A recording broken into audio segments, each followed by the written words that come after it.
It will, first of all, it will definitely happen. I was talking about 6G earlier, which is around 2030.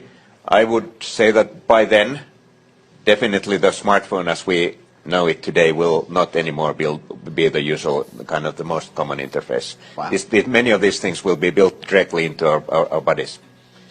Hannah's getting an electronic chip implanted into her hand. She believes one day we'll all be chipped like her. So congratulations, Hannah. Thank you. You've been chipped? Yes, I have. How does it feel? It feels good. I'm excited to see what I'll be able to do now. Can I touch it? Yeah, you can feel it there. I feel like this is the future. It's the next big thing that's going to happen. Happy cyborg birthday. Happy cyborg birthday to you. Thank you. Congratulations. How does the optional RFID chip work? Well, each of these devices that are injection have the capacity to also have a small chip. What that chip does is it has the unique serial number for each dose.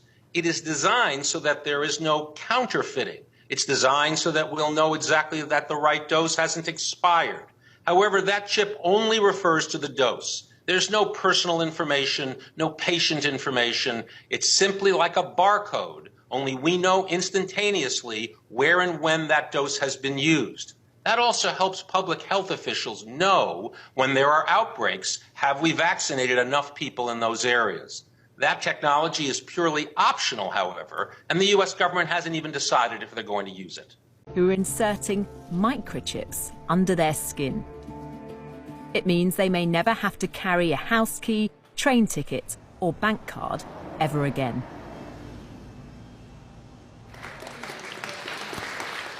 This is a microchipping party. Hannah's getting an electronic chip implanted into her hand. She believes one day we'll all be chipped like her. So congratulations, Hannah. Thank you. You've been chipped? Yes, I have. How does it feel? It feels good. I'm excited to see what I'll be able to do now. Can I touch it? Yeah, you can feel it there. I feel like this is the future. It's the next big thing that's going to happen. Happy cyborg birthday. Happy cyborg birthday to you. Thank you. Congratulations. But is this sci-fi fantasy or practicality? I want to know why anyone would want to do this. For this teenager, microchips, it seems, are in her DNA. Alicia is my daughter and I'm the father. So you're a microchip family? We will become one now today. Magnus and his daughter Felicia have come here together tonight because they believe this is the future. You're going to have an upgraded dad. Yeah. As they say, it was good being a human, but being a cyborg is better. Didn't feel a thing.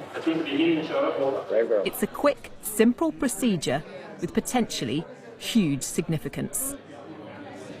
So you're officially part machine. How does it feel? This is awesome. How cool is that? Good job.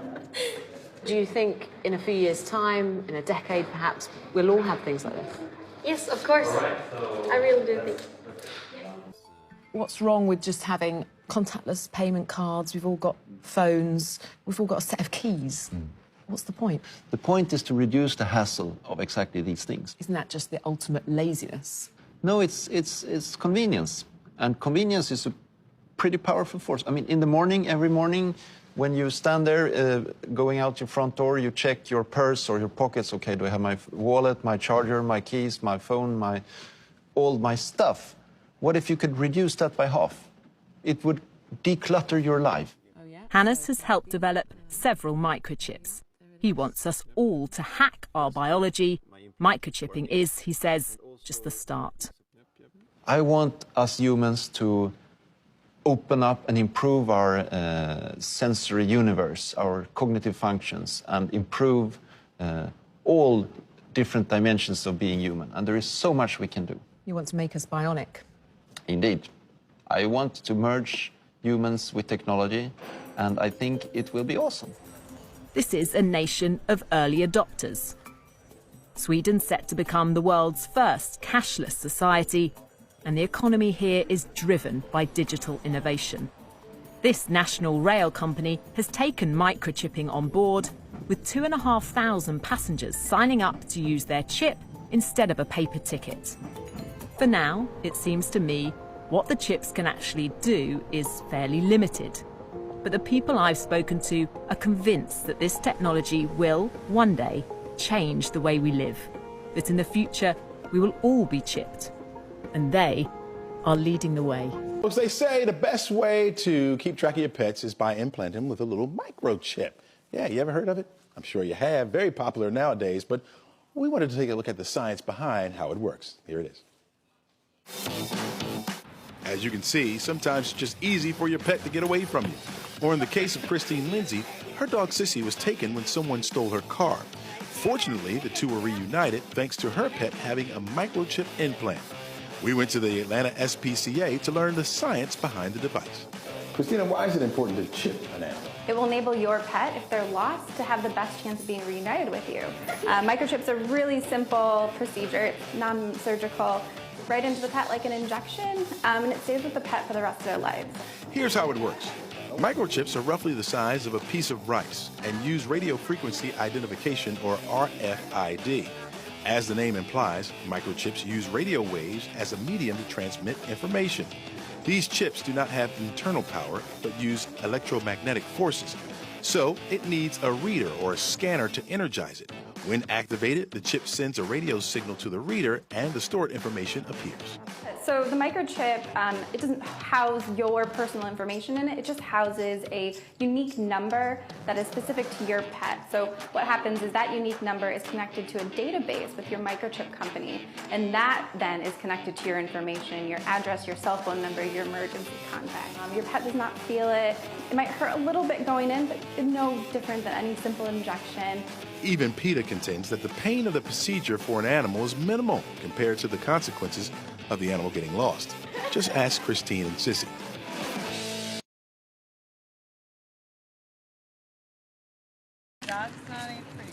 Microchips, similar to the ones implanted in family pets, are now being embedded under the skin of the employees at a company in River Falls, Wisconsin. 3 Square Market says it's investigating other applications for the chips and thinks one day their usage could become as common as smartphones. One day their usage could become as common as smartphones. I would say that by then, definitely the smartphone as we know it today will not anymore be the usual kind of the most common interface. Wow. Many of these things will be built directly into our bodies. Many of these things will be built directly into our bodies.